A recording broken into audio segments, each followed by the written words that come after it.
Good afternoon, ladies and gentlemen.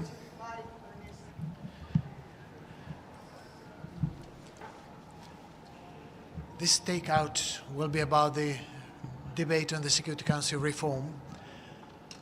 But before starting that, let me just mention that we are still waiting for the clear picture of what happened in Poland a couple of days ago.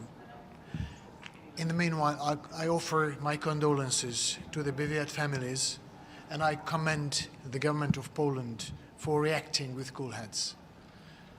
We must avoid escalation of the war in Ukraine, and among other manifestations of the very complex and interlinked crises what we have in the world, it is this war that has renewed our attention to the Security Council reform.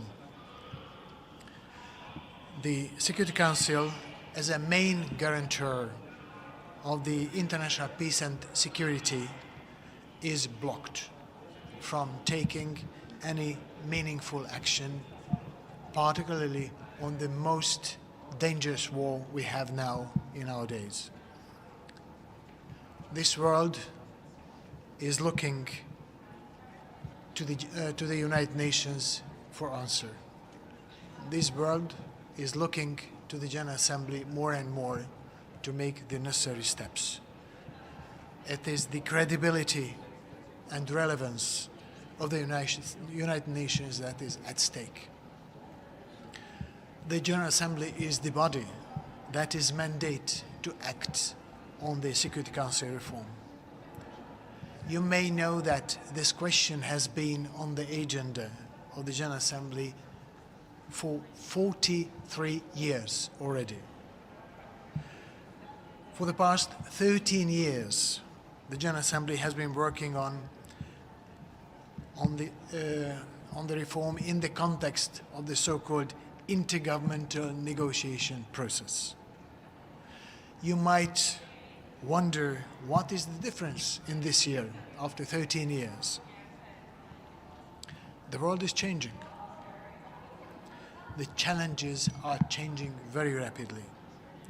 Countries struggle with the challenges of the most complex and interlinked crises unseen for decades. During the high-level week in last September, 73 leaders have demanded urgent reform of the Security Council.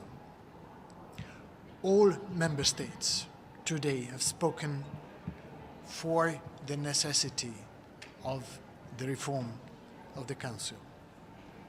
I want to announce today that I have appointed the permanent representatives of Tareq Albanai of Kuwait and the permanent representative of Ambassador Michal Mlynar of Slovakia to be the co-chairs and lead the intergovernmental negotiation process. I have complete confidence in Ambassadors Mlynar and Albanai in their intention to understand the views of the member states and steer the negotiation in good faith and mutual respect. All member states who spoke this morning expressed their confidence and they offered their cooperation and congratulations to the two co-chairs of the negotiation process. The ambassadors have just started their work, but I'm sure in the future they will make themselves available to you.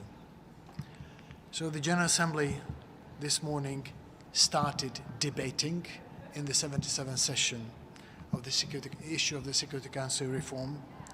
And I told the General Assembly and told the member states that they must drive the urgently needed transformation.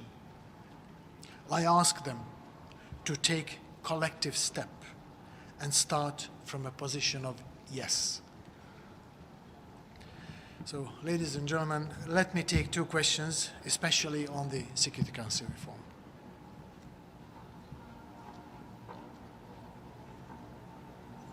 Yes, please. Thank you. Mr. President, you said that this process on the agenda of GA already for 13 years. So how we should accelerate this process? How you will discuss this process with P5 members? Thank you.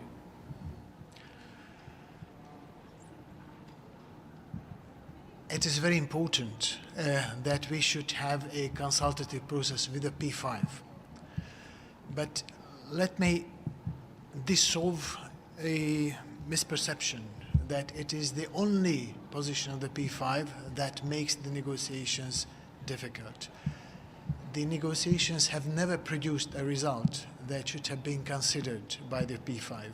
I think there is a huge task ahead of the General Assembly now, in this year, and we'll see for how long, to iron out an acceptable, workable compromise among 193 members.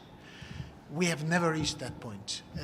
In the meanwhile, of course, it will be also very important to make sure that the P5 can also work as members of the 193. But it will be the second stage when a united, consulted, consolidated position of the General Assembly will be taken to the Security Council for their approval.